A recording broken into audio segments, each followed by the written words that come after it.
So karong adlaw ali guys na ata diri sa Argao Beach Club kay mauday rong adlaw ang kasal sa isa sa pinakasikat ng mga vlogger diri sa Cebu guys, no? Si Beatmaster and si Hani Tisaya.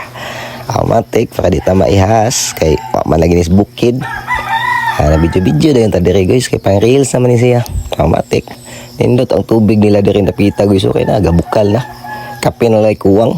Nakitaan sa din ako kung mga amigo rin napita guys, aki at lang mga naos mga animal, oh. Inanay gini basta magkita ang kanang mga kabarkadahan guys. Barkada din na ako sa una sa vloggers niya, videographer na siya karon ni Beatmaster. Kiat lang mga naos mga animal, oh. Sus, ay biyang. Mintras naghuwat mi sa gikasal guys kay kanang adto man sa dagat kuno, no? Ang kanang usa nang kalakihan nila na mga sa kalihukan ya, wa makita maswito ani kay dimtak mao aning kasal-kasal lagi. So mga adto dai mi adtong kuan nila guys, dagat guys. So ang pinakanindot diring lugar kay kung adto ka sa dagat buong mag-elevator ka. Adto ka sa baybayon sa Argao Beach Club kinahanglan para mo sakay og elevator guys. No, inana-kalaysyon ilang lugar diri. Pila ba istorya wala naabot ta diri sa ubos guys, tanawon sa kanindot ang ilahang kuan diri ha. Murag ka ng laplin sa sa tawag ano ambot basta sa tawag na guys dire man kuno magkuan ko ano niya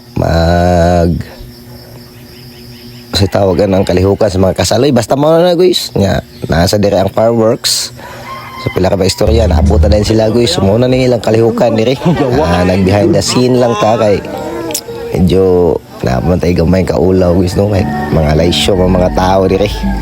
So muna ilang kalaki mo say pangalan ng gibuhat-buhat nila dia guys, got picture taking sila, got video and then at the same time naghuwat dai mi ani sa fireworks guys, no?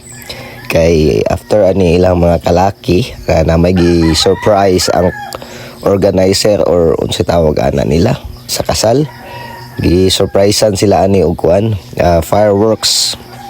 So after ani ilang mga kalihukan diri na fireworks ani kon taod-taod nindot kayo ilang fireworks diri guys kay first time na ako nakakita kanang fireworks nga kanang na heart inig buto ba amatik wala istorya buto-buto na dahil rin napita.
Mao na ni akong giingon yung ganiha guys. So man naman kalihukan sa ubos matik balik na sa taas kay ting pangaon ha.